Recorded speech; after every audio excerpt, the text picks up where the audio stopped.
This is the first of 3 videos I'll be making on my experience at a small 3-game, 9-player tournament at the Combat Company in Sydney called Operation Vinecutter.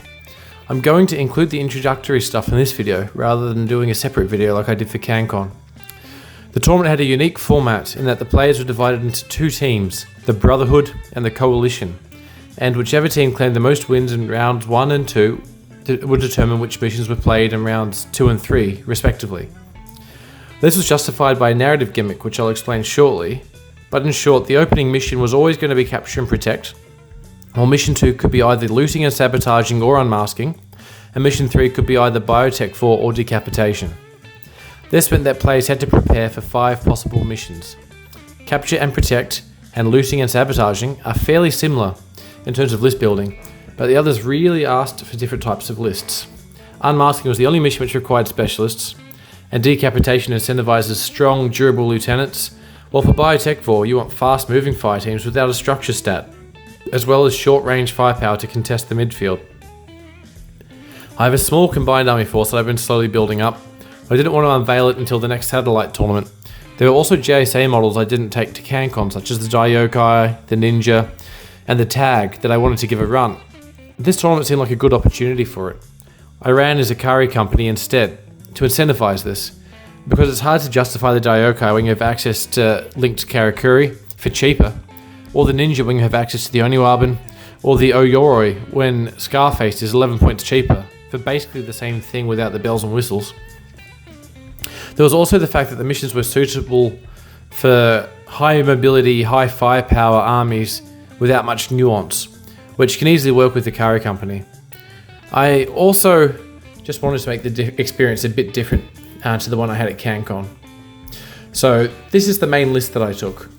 I actually didn't end up running this one at all, even though I did almost all of my practice with it. It's still pretty similar to the other lists, in that it has a defensive 4-man core fire team based around the missile launcher Tanko, a digger, and 2 Kaisotsu. It also has an offensive 3-man Harris based around the Daiokai, a Tanko, and another digger. The other fire team was a duo with Scarface and Cordelia.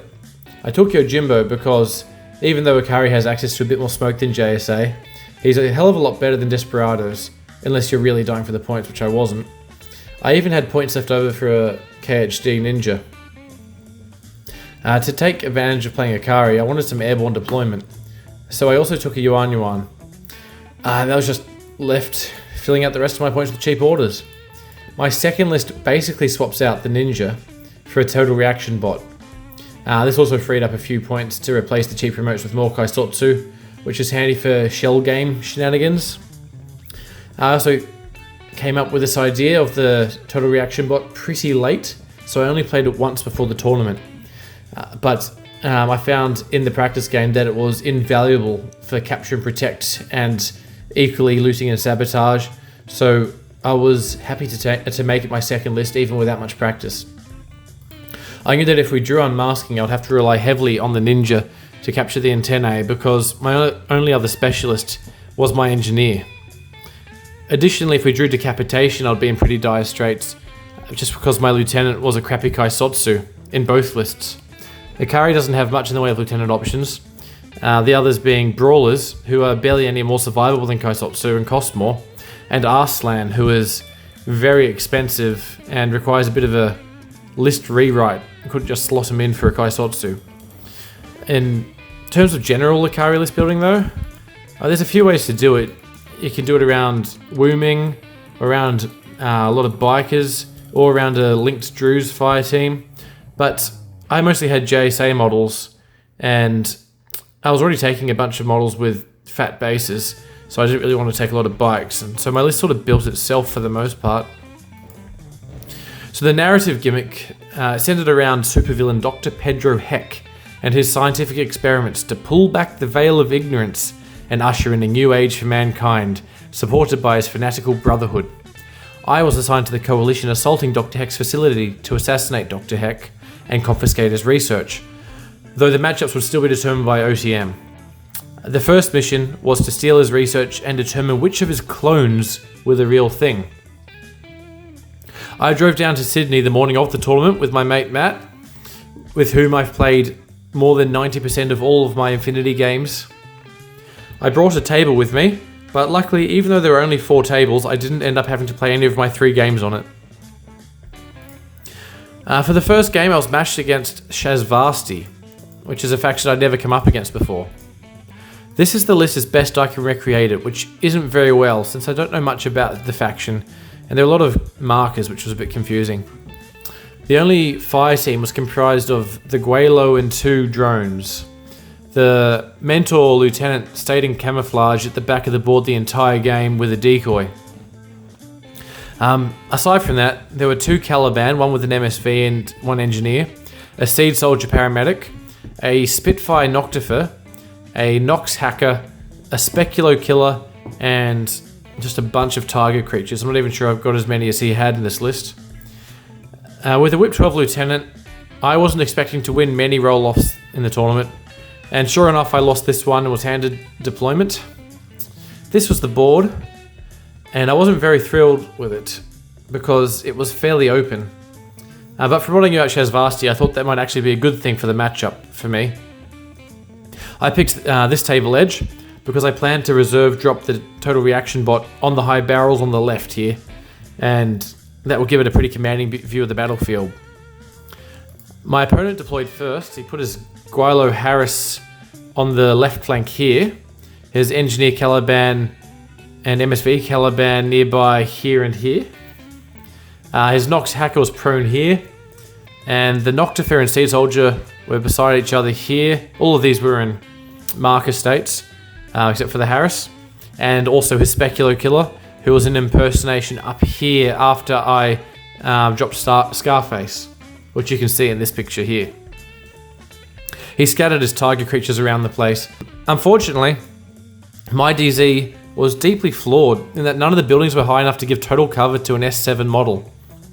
The other DZ had this ledge here, which was just at the edge of the deployment zone and might have made it slightly better. But I'd already made my call by the time I realized that the buildings were too short. I deployed Yojimbo and Cordelia near Scarface, here, and my Harris was over here with the Daiokai about as secure as he could be, and the core was over here with only the Tanko missile launcher standing up to provide arrows.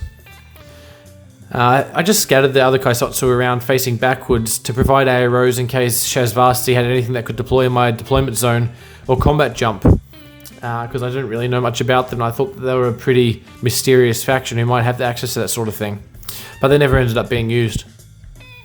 As predicted, I reserve dropped the total reaction bot here, and this was extremely successful, even more so than I'd planned, because my opponent had put almost all of his main pieces opposite it. You can see in the picture that I have already taken out a Guelo and an M-drone with the total reaction bot, which was an excellent start considering that he was moving first, and it forced him to have the MSV Caliban pop out of camo to destroy it. This used up almost his entire turn, and all I lost was the TR bot. In my turn, I ran Yojimbo up through here towards the AC2, realizing that there was nothing on this side of the board at all, except for the surviving Tiger and 3 marker states. The Noctifer popped out of one of these and took a shot at Yojimbo after the Nox spotlit him, and this put him to no wound in cap. But Scarface was then able to move up to the next building and blast the Noctifier into unconsciousness. Yojimbo then made it to the objective, zooming past the Tiger creature and actually killing it with a Crazy Koala as it tried to ARO with a failed dodge after several successful dodges towards Yojimbo. Capture and Protect gives 60% of its points from ending your turns touching the objective, so I just left Yojimbo there. I didn't activate him at all for the rest of the turn. I spent the rest of my orders advancing my Daiokai Harris up the board in this direction. In turn 2, my opponent brought a Speculo Killer up to Scarface, who was actually on the building at this point, and killed him in one hit with the monofilament CC weapon. Of course, I had no idea what the impersonation marker was, or I wouldn't have walked my tag up to it. That said, my opponents always passed their monofilament rolls against the Oniwaban, so this is pretty annoying. But thankfully the Specular was wounded by the Crazy Koala I deployed with Yojimbo. and the rest of my opponent's turn was spent taking out Yojimbo with the Engineer Caliban and killing his Noctifer by accident with failed paramedic Seed Soldier rolls. At the end of the turn, he wasn't going to roll regeneration on his Speculo Killer because he figured that I would just slaughter it if it stood up, but I reminded him that Cordelia was right next to it because he probably couldn't see it from his side of the board, and she could easily coup de grace him, and so he decided to take the roll, and the Speculo Killer got back up at the end of the turn. My second turn began by advancing the Daiokai to take out the Seed Soldier and the MSV Caliban. I brought the Yuan Yuan on here to turn the Engineer Caliban away from the AC2 and to kill the remaining remote to make it easy to approach the objective. The Caliban actually dodged into melee with the Yuan Yuan though, so that was mission success really, and I turned back to my Harris and used the order efficiency to split it into two directions. The Daiokai ran for the AC2 and the Digger for the Caliban. The Tanko copped a Panzerfaust from the Seed Soldier and died unfortunately, but the Daiokai survived a Panzerfaust and a hacking attempt to end the turn in base contact with the AC2, giving me 2 more objective points. The Digger got into melee with the Caliban thanks to his 8-4 movement that he got from Booty, and slaughtered it with 3 dice thanks to +1 burst CC weapon. Everything I could see now was unconscious or dead, except for the hacker, and the objective was captured. So I attempted my classified objective, which was to get Cordelia into base contact with an enemy specialist and pass a roll. I ran her all the way here to the other side of the board, which confused the Speculo Killer, and he reacted with smoke, so nothing eventuated from that. But in the end, I was 1 order short of completing it that turn. Sadly, I'd put my opponent into retreat, as his only surviving troopers were the Speculo Killer, the Nox Hacker, and the Mentor. I won 5 objective points to 1, having missed out on a likely 10-0 victory by killing just 1 tiger creature too many to not put him in retreat. Although it was still a major victory. It was a fun game which I was convinced I won because of my total reaction bot, which completely shut down my opponent's only fire team and his entire flank of active models other than the Speculo. I was also happy with the performance of the Daiokai and Yojimbo, who actually did the hard work of securing the objective in the enemy deployment zone.